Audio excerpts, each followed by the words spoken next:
What?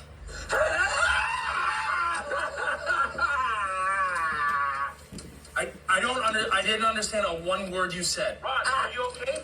Ron.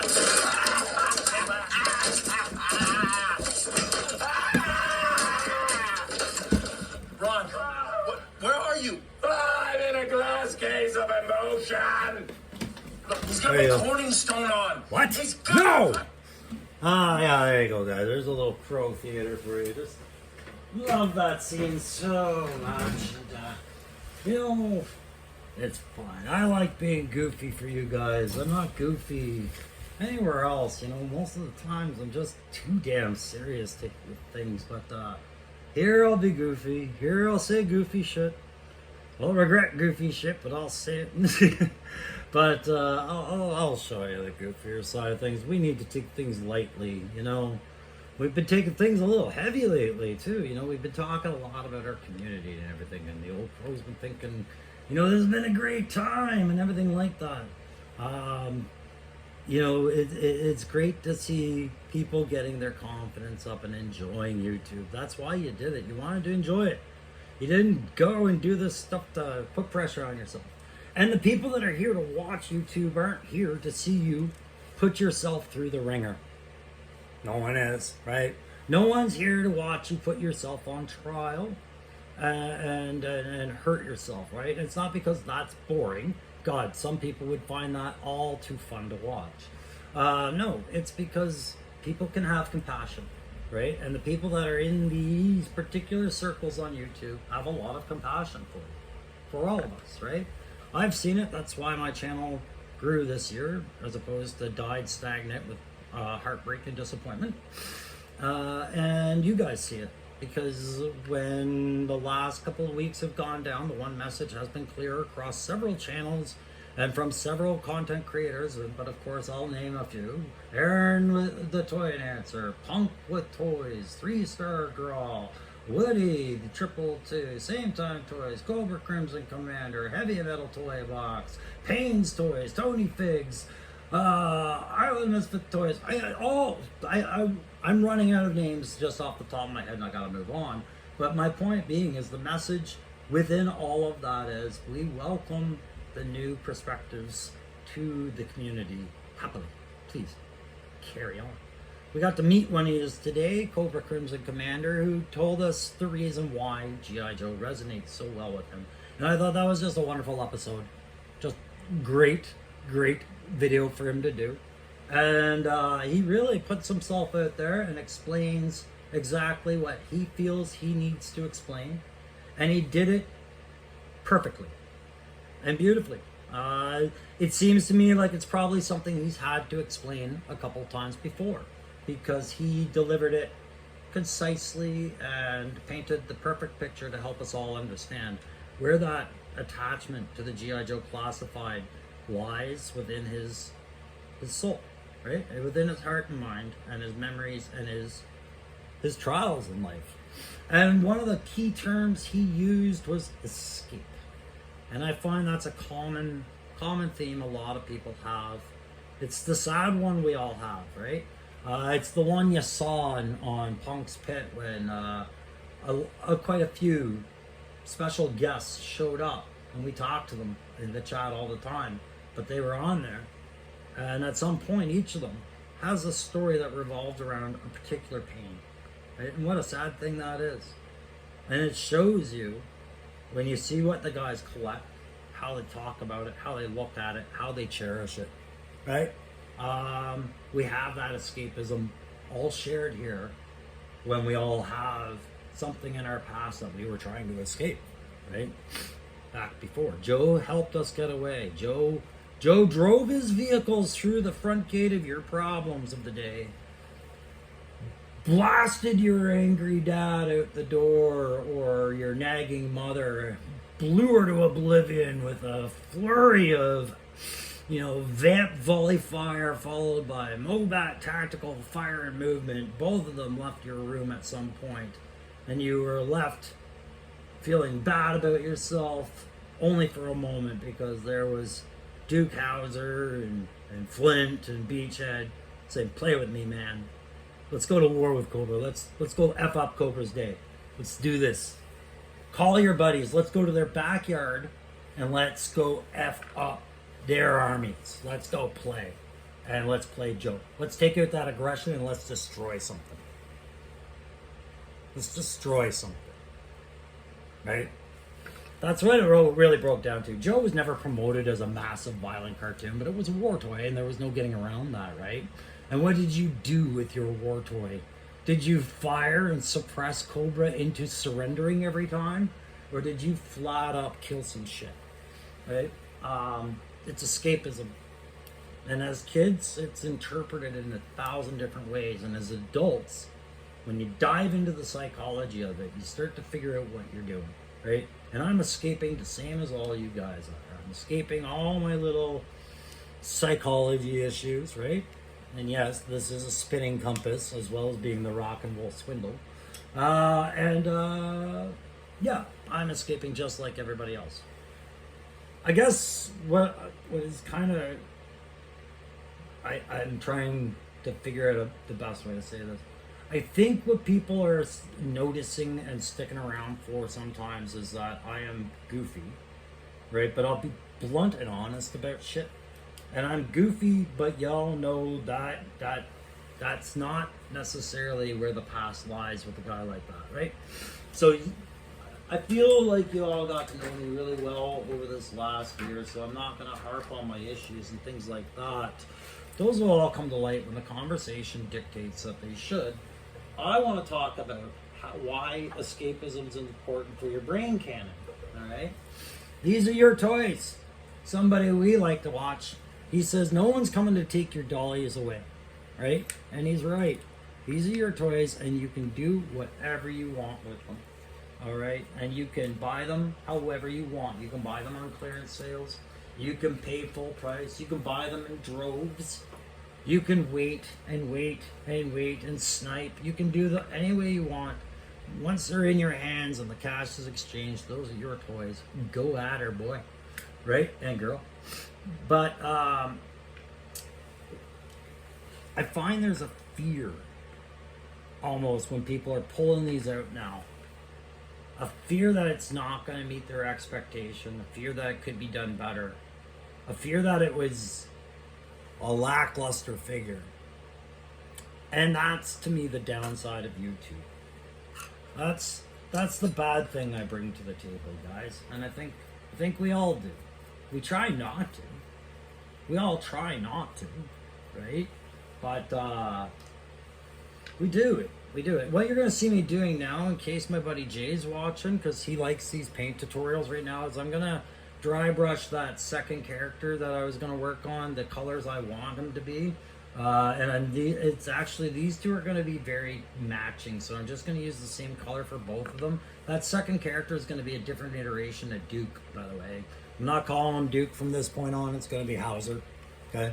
But yeah, the shared, the figure collection and the fear of the imperfect figure, I think YouTube just perpetuates it just through the average discussion we have, right? We can't have a discussion about a figure that is good without at some point talking about a figure that wasn't. Right? When we talk about head sculpts, we talk about how glorious this is, and then at some point it comes out, why couldn't they do a Falcon? See, like I just did. Right? And so when I dry brush, right, I'm just got a nice little splot on there, and I'm taking that one of these. This isn't an expensive brush at all, it's a cheap one. And I'm just going side motion. I can go up, down, but I find the side is going to capture the ridges better, and just, it's a better stroke for me. Sorry, we'll just get back to where it was there.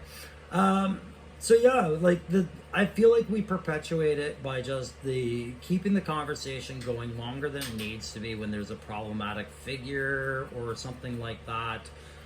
When decisions been made, and then what ends up happening with that is people that are new to the line are starting to discover the discussions that maybe they didn't want to stumble across, right?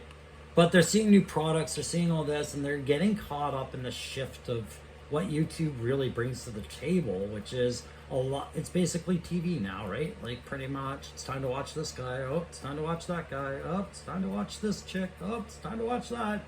Wood Bunny's on. That's a night. But you know, I feel like while we're doing our jobs, a lot of us we call it our jobs, our passions. Let's call it that. If you have a channel, it's your passion now, right? If it's not, check why you're doing it again. Sorry, but yeah, I mean, I don't mean you have to throw everything into it, but by God, be interested in it. Anyways, I find what we end up doing is we do our job where when we try to bring up relevant points into the discussion, to have a discussion about the product. And we allow a chat to happen because that's great. That's getting everybody involved. And we we lead a chat ourselves. Some of us have our own opinions, and sometimes we can't help but lead that like the lead agenda, like walking into a figure and making, popping it up and saying, all right, guys, let's talk about this figure, and then giving them the look like I already know you have nothing good to say, and so subconsciously on some level, that person that never seen that figure before, maybe they brace and say, well, I'm not going to like this, am I? Right? And so we bring this two-way street kind of effect on when we do YouTube. We do almost as much good as we do damage sometimes, right? What's important and what I like about the YouTube community, of the toy tube community, specifically the one that I find we're in, if you're watching this channel, and the guys you'll see me with tonight on the Backyard Battlefields, 3-star, Aaron, guys in the chat, all you guys, I find that community's a bit more forgiving, a lot different, and we try harder to understand that we're very flawed, all of us, right? We're all flawed. We try to laugh at those flaws. We try to change them when we recognize them. We have discussions about them. And lately what's nice is we're being very honest about them. And I'm not the first guy to do that. I'm probably the guy that does it very frequently. But some of these guys coming out of the woodworks are getting down honest with us, and I like that. And it's not going to be for everybody, all right? That's the warning I have, okay?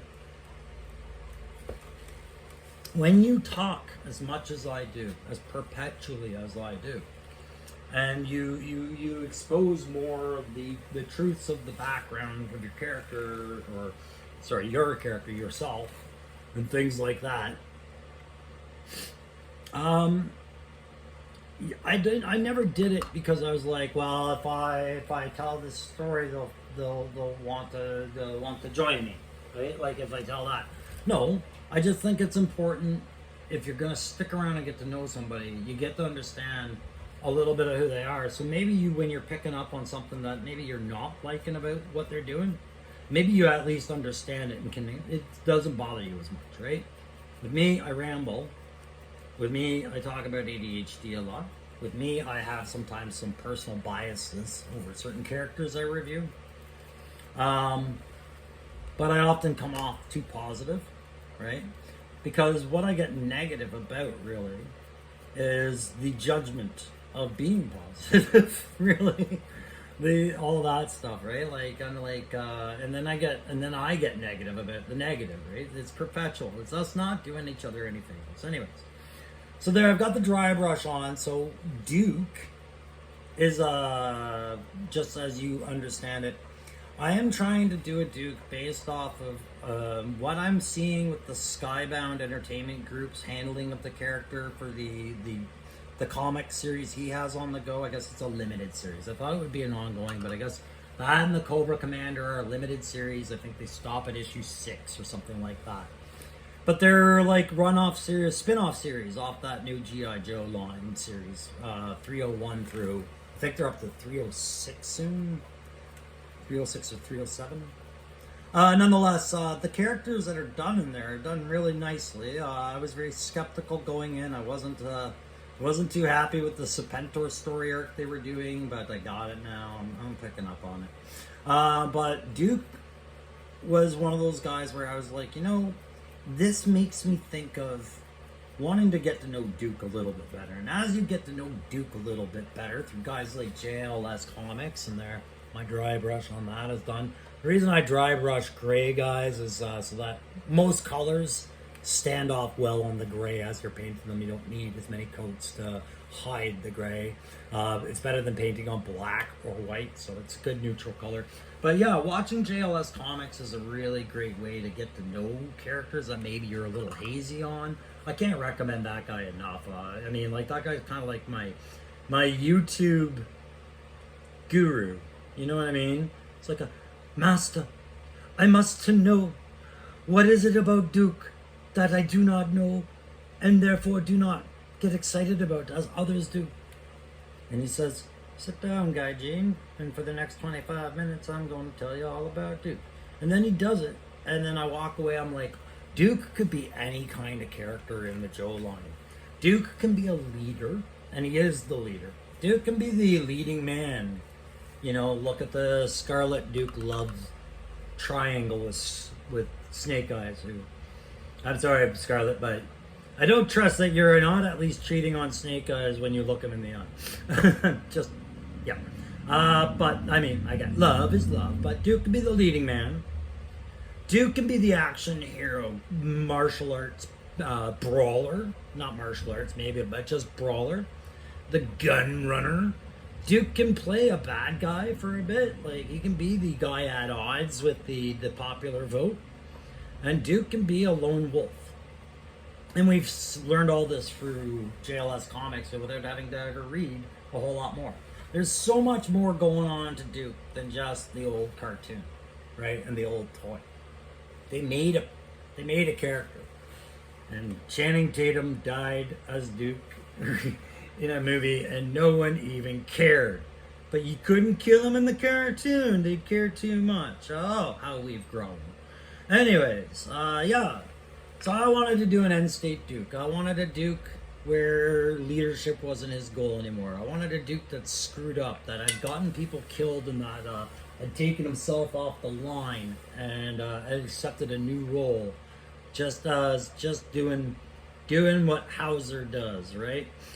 Which might be being a section member, 2IC, maybe leading a section, but not leading an entire unit. Not anymore. Not after a bad call like that. And guys, this is where that mental health aspect comes in, funny enough, eh? Because we talk about what collecting does for us. We talk about, you know, the bad past if we had one, or the good past if we had one. Thankfully, we have a lot of good past here too, right? But I think a lot about my mental health because I still deal with a lot of this stuff. I'm in the system trying to, you know, make sure my meds are right, make sure I'm getting the right kind of support network if I feel I need it. And lately I haven't felt that so much, and I haven't really been comfortable with the one we have. And that's what a lot of veterans go through. They make you go over and over and over again, you know. Well, you know, like, this psychologist isn't working for me. Okay, well, we're gonna get you a new one. Okay, great. I'm glad that's arranged. That took a little while, but thank you. All right, cool. Now you have to start all over with them. And what starting all over with your issues is, in a discussion with the psychologist, is just, it's that introduce yourself phase again. It's getting that awkwardness out of the way, but it's also putting you through a bit of an emotional ringer. And I get a little tired of it, right? So when I do a spinning compass and stuff over here, that's me kind of coping with it, just like how you guys have ways of coping with it, right? And end state is another way to cope with it. When I think about Duke's fuck up in my end state world, what did he do? Who did he get killed? That's not important. It's the point that he fucked up, right? He screwed up. He made a bad command decision, and people got killed, because I've seen that, right? It happened to my commander overseas, my officer in charge, my OC. He lost guys, and I always felt really bad for him, right? We weren't buddies. We weren't friends. He was my boss. I was his subordinate. I was a damn rock star of a subordinate, but I mean, you know, we were in the same troop, right? And so I watched him suffer through afterwards, kind of coming to terms with having lost troops. And you know what he did? He took whatever position he could that would take him somewhere where he would never have to make another call like that, it seemed. I never asked him if that's what it was, but that's where he went. I don't know if Commanders did that to him or if he did that to himself, but I understood right away. I was like, you never want that feeling again. Why would you? Right? So when I decided I'm going to do an end state Duke, and I didn't want him being the leader of the jokes, that's why. I wanted a guy who took himself off the line, but stays in. Right? And so that would be the role he'd fill. Right? So what that does on a customs perspective, because as I said before, when I do an end state, it gives me the freedom to work with what I have. And I have a lot of good Loki Wartooth stuff. And Loki showed me today his soft goods on his retro Duke, let's say. It was a retro Duke. And it looked so good. And I was like, but that's just it, you know? That's why I want to do an end state Duke, is there's so many different looks you can have. And imagine a duck. Imagine a duck. Imagine a Duke that didn't have to look like the consummate leader. That could get a little battle haggard. That could maybe be pissy with people and carry some custom kit meant to just hurt people, right? Didn't always have to be the compassionate ones. It could sometimes be the aggressive one, right? And his uniform could be, you know, the operator's stuff, like we see Loki bring to the table, like with my bomb strike and things like that. Those tactical vests and pouches, different mods for weapons and different headgear. It's that kind of freedom, but when you justify it in your brain canon, that's kind of my thought process. I don't do that for every character. I don't make them all deeply personal like that. But when it comes to the principles of leadership and actually leading troops into battle, it's one of those things where it's what we glorify as children. Yeah, we do. We glorify that shit, man. We're like, oh my god, the best hero is Optimus Prime. Look how he led those Autobots. The best hero is He-Man and Prince Adam. They're the same guy, but you know, he's the best because he leads the Kingdom of Eternia and he has a good soul and he does the right thing, you know. And Duke was in that category, right? But Duke, you know, that's not realistic. That's a Hollywood psychology to me. And it's not realistic that a person could continue to lose soldiers and be okay and just keep making those calls and uphold that continued stoic confidence in themselves. I don't think there's a world leader in history or a military general in history, even Adolf Hitler or Patton, who ever felt that level of infallibility. They needed people behind them, cheering them on, supporting them, and telling them that they were correct, right? But that little voice of self-doubt in your head, once you make one bad decision that costs somebody their lives, you can't tell me that shit goes away. I wouldn't believe you. Not ever. But that's as heavy as we want to go. That's why it was kind of a spinning compass. It was just to let you know I don't take doing Duke, another conversion of Duke lightly. Like, for God's sakes, there's enough Dukes out there, first of all. It's like Roadblock to me. I don't even have my retro Duke, and I'm going to buy my retro Duke probably tomorrow, because I think it's sitting on the shelf waiting for me while I work on another Duke. So that's why I want to make it happen. I got to start calling him Hauser, Sergeant Hauser, right? Or Operative Hauser, whatever we want to call him. Thanks, JLS, again, for that write-up. But I want this to be this is going to be my idea of what a realistic combat leader with the amount of time in and experience like Duke would have, and just make them that. Yeah, it's also fun, right? Yeah, it's content. And then the V2 rock and roll, guys. Want to see what else we got? I got a little surprise. If you guys remember about those skateboard things, but once I took them apart and stacked a few of them, what ones could stack, it's pretty clear what I think my next small, quick and dirty is gonna be. Probably a watchtower, yeah, right? 350 contest, guys. I'm gonna tell you where you stand with that right now. Tomorrow's video, when I come back from my figure hunt Thursday, and I'm ready to make my video and tell you what all I was able to find, if anything interesting, or at least do a review. I'm going to roll the dice. And that dice is going to determine which of the 3 finalists out of the guys who entered wins the prize for the 350 contest, and we're done with that. Okay, you'll get the box full of stuff. We'll ship that off as soon as his custom fig and backgrounds are ready. And I have the figure in hand that we talk about online or on the phone, and the one that I said I would buy him here in Ottawa that I have access to, and we'll go from there. Tonight on I keep wanting to say Seven's Wild. That's him and Poplander. You're not there, Crow. I'm not. You're not. You're in the chat. Is that where I am? In the chat. Yeah, that's on the right side of the screen. Ugh. Okay. Okay. But yeah, we're gonna do the Backyard Battlefield boys tonight, and I know Aaron got it down to the final 5. This morning he alerted us, said final 5 done. It was a hard decision, I know. That's why he took the night with it and read it. And I know he was doing push-ups, going, which is the last one to go? All right, I got 5. And he's all sweaty, ready for slap fighting and jiu-jitsu. But 3 stars, gonna bring it down to 3 for me tonight. And I'm gonna find out what that is, and then that's gonna be it. That's what we're rolling against, and then we'll get in contact with you. You gotta have either Facebook Messenger, Gmail, Insta. We'll figure it out. You're gonna have to hit me back in the comments as well and let me know that you've acknowledged that you won, and we're gonna do some verification of who you are. I'll send Chuckles. You won't know it's Chuckles, but Chuckles will come and make sure it's you. Right? We're gonna do that tonight, as well as have some great talk about some nostalgic toy stuff. I know what the topic is tonight, guys, and that's another thing about the mental health, right? And our childhood attachments to Joe's. And we're gonna bring up some bad trauma tonight. I'm joking. It's not gonna be bad. It's gonna be that mutual thing we all have in common again. We all have stories about it. You guys are gonna be jumping in the chat, lighting that baby up. I can tell right now. God, I approve of that. Thank you very much. So yeah, I got the watchtower, but I'm gonna be working on this stuff throughout the stream tonight because I want to get more figures presented and out of the way.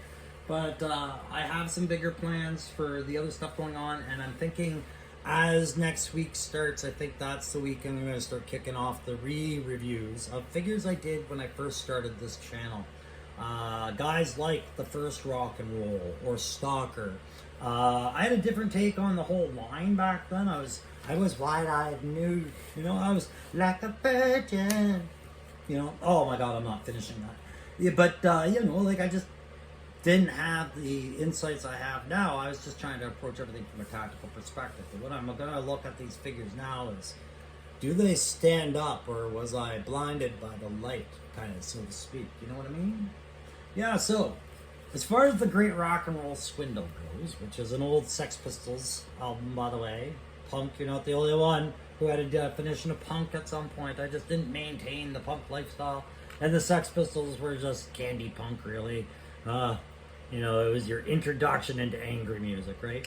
But this is kind of where we're going to go with the V2 Rock and Roll. So I'm going to go with the tan top. I'm going to go with the Cad Pat bottoms. I'm going to go with a different weapon loadout, but very similar in homage and a headdress of some sort. But one of the things I'm excited to do, and I'm going to do this as I tell it to you, I'm going to probably end this one because we're almost at 30 minutes of nonsense, is I'm going to try and do some freehand ink tattoos based on either what I could see on Rock and Roll's wrists or what I couldn't see on them. Or if I find that's too bad, I'll rewash and then I'll do end state tattoos. There's your cop out. Hey guys, don't forget 9 o'clock tonight. Yeah, we're doing that. We're getting together. Going to talk about some Joes. Going to find out who the last 3 guys are. The finalists are. Thursday's the draw. I'll see you then. Like, share, subscribe. Blah, blah, blah. See ya. I can't find stop button. I guess I'll see you later.